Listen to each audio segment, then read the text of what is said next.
I have my miner, power supply, connect the hashing power to a pool. They say that mining is like having a money printer in your house. So let's see how much money I am making. 478 gigahertz per second, 366 watts, and I am losing $15 a month. Wait, what? Is mining at home profitable? It's a complicated question that depends on which coins you're mining, the hashing difficulty of the network, the equipment that you're using, and the price of electricity where you're mining. In this video, we'll show you how to get started if you want to explore the world of mining, and whether your setup will in fact be profitable. Let's begin with why someone might actually want to mine. Kind of like scratched that nerdy part of my brain. I was super interested in it. Marshall Long is a mining veteran, and he says that a lot of people first started mining because it was cool to play around with this new technology. I've been mining since 2010. First started mining on a laptop and then quickly moved to graphics cards and then FPGAs for a short time and then ASICs. And now I currently, with a team of professional people, operate almost 500 megawatts worth of machines in Texas. What are the benefits of mining? Why would someone want to get involved with this? It's a good question. A lot of people say, well, why don't I just buy Bitcoin? For people who want to hodl, it's a great way to kind of dollar cost average at its finest. Also, it's a decentralized way to get into crypto. If you don't want a KYC and you don't want to go through all the governmental bullcrap, just mine it. And it is untraceable mostly. Just plug in a machine and get your Bitcoin. And finally, it can be a good way to get regular passive income. That's not going to be the case forever, but right now is like the golden time for mining. But be aware, how much money you make or lose will depend on a lot of things. Let's dive into them. First of all, the type of equipment you use. Proof of work mining is where you have a bunch of computing power dedicated to solving a particular problem or algorithm. The way I like to describe mining is just really random number guessing. The Bitcoin network says, here's a group of numbers. We want you to guess the right number in this range. And when you do, you get Bitcoin from the network. That's kind of like a very oversimplified version of what Bitcoin mining is. To paint it in very broad strokes, all the computers mining Bitcoin are competing to be the first to brute force the correct number.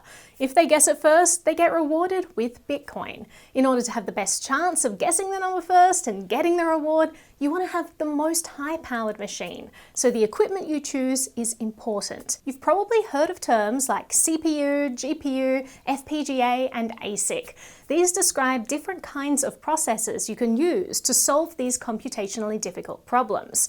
CPU stands for Central Processing Unit, and in the early days, everyone mined Bitcoin using a CPU. CPUs are really good at doing like everything. They're jack of all trades, but they're not really good particularly at like sorting, or like if you give a CPU a list and say, I want you to alphabetize this, or, sort it by largest whatever. It can do it, it's just not especially good for it. As more people started to mine Bitcoin, it became increasingly competitive and difficult. So people started to optimize their machines to make them more efficient by using the GPU, or graphics processing unit. High-powered gaming computers have these graphics cards, and they're much better at mining Bitcoin than CPUs. GPUs are good at doing things like sorting, or displaying images, which is really just like sorting pixels. This is a graphics card, okay? This is a GPU. And the way that this thing talks to the rest of your computer is through this data bus, these gold little fingers here. On the other side of this circuit board is the graphics processing unit. And that is what does the computation.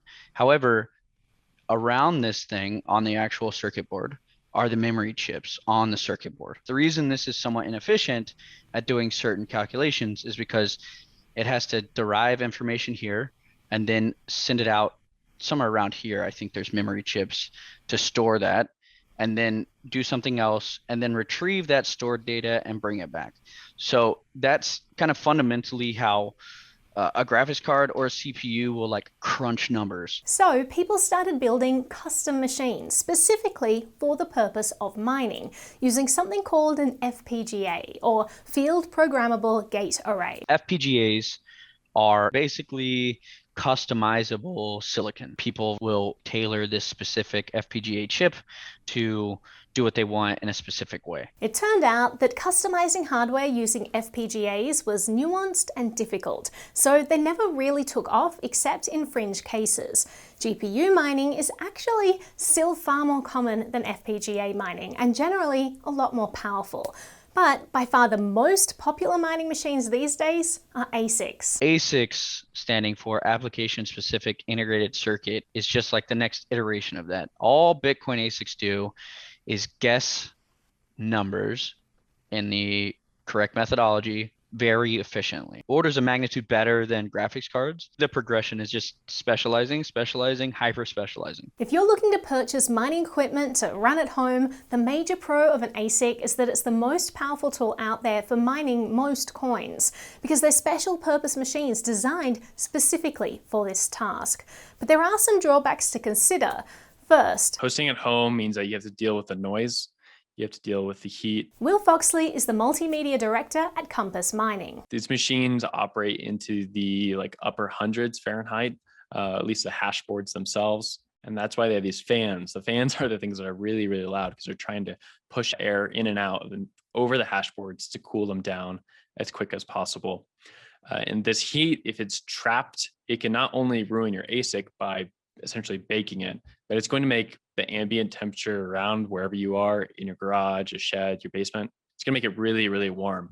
So you have to come up with a way of expelling the air, getting new air in. But you don't necessarily have to mine at home in order to dive into ASICs. Compass Mining, for example, is one of many services that allow you to rent space in one of their warehouses. Compass Mining is an Airbnb for Bitcoin mining. They take care of storing your machine and they send you the profits that you're mining. Another con of ASICs is the lifespan.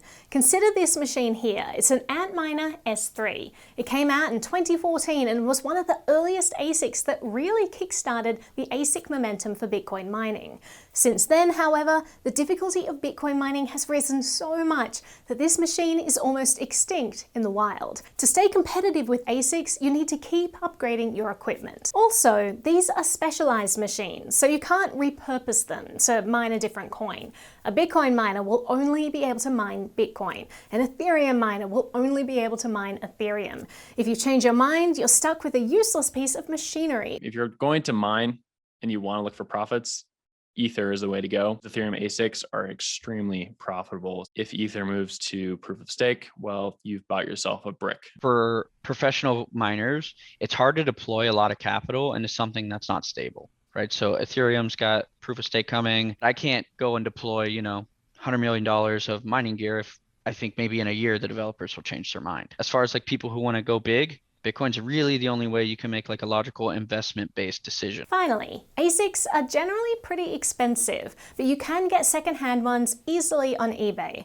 They might not be the latest model, but older models can still sometimes be profitable. We'll dive into how to determine whether you'll be profitable in a moment. Now, you don't have to have an ASIC or rent out space somewhere at all in order to mine. People who might already have just a nice high-end computer with a graphics card in it. You can repurpose that gaming computer and use the GPU power with software like the NiceHash miner, which automatically switches to mine the most profitable currency. NiceHash will bounce around a bunch of different coins and they'll mine them and convert them to Bitcoin for you. And so you only get paid out in Bitcoin, but your computer will be mining all kinds of things in a very opportunistic methodology. If you've got a computer with a graphics card in it and it's been built within the past 5-6 years, run that. That's a great way to do it. You can also use your computer to directly mine certain coins that are considered ASIC resistant, like Monero. The next piece of the mining puzzle is energy cost. If you want to be profitable mining, you have to make sure that your miner doesn't cost more to run than the amount you're earning in mining rewards. You'll need to look at 3 things. Number 1, the cost of electricity, measured in cents per kilowatt hour. A kilowatt hour is 1,000 watts over an hour. If you're getting over 8 cents a kilowatt hour, once a bear market hits, you're looking at not being able to mine profitably. Number 2, the amount of electricity that the miner uses, measured in watts. And number 3, the efficiency of the machine, or how many hashes per second or guesses per second that the machine can compute. A gigahash per second is 1 billion hashes per second. A terahash per second is 1 trillion hashes per second. There are lots of different mining calculators where you can plug these numbers in to figure out whether what you're doing will be profitable. I would suggest a website, what2mine.com. It will give you a breakdown of like the specific graphics card or the specific ASIC that you're going to use. It'll ask you what coin are you going to mine, and it'll ask you your power price at the place that you're mining it. And it'll give you a breakdown of like what it costs to run per day. To bring in the most profits, you want the most hashes per second and the lowest amount of energy usage. And you want to use it in a geographical location with cheap energy costs. Where are some of the best places to mine crypto? About 36% of all hash rate is in North America. Of that, 60-70% of it, something like that, is in Texas. In my opinion, because you can trade your power and arbitrage your own power, Texas is by far the best. Texas is a really interesting place for electricity because they have a functional free market for energy managed by ERCOT, or the Electric Reliability Council of Texas. ERCOT allows you to trade your power. That makes incentives very aligned for miners to help the grid. You know, we can soak excess load. Wyoming, there's a ton of not in use coal-fired power plants. They have done a real good job of helping match miners to coal-fired power plants, and they'll retrofit them to scrub ammonia out of the air. El Salvador has just started using volcano power to mine Bitcoin, which is pretty hardcore. I'm really interested to see what happens in El Salvador. They've got really good geothermal. But even if you are in an area that isn't so cheap, you can use solar to offset your power cost. Finally, we get to the mining difficulty. Essentially, the more people competing for mining rewards on the network, the more difficult it is to mine. Historically, there's been a huge number of machines in China mining cryptocurrencies. However, in May, the government banned any activity related to mining. They began to shut down major mining facilities across the country. Network difficulty dropped by 50% over the next few months as China came offline. Over the last 6 months or so, we've seen the golden era of mining Bitcoin, where a lot of people who were able to stay online were having huge profits just because they stuck around and were in a good setup. The price of Bitcoin's high.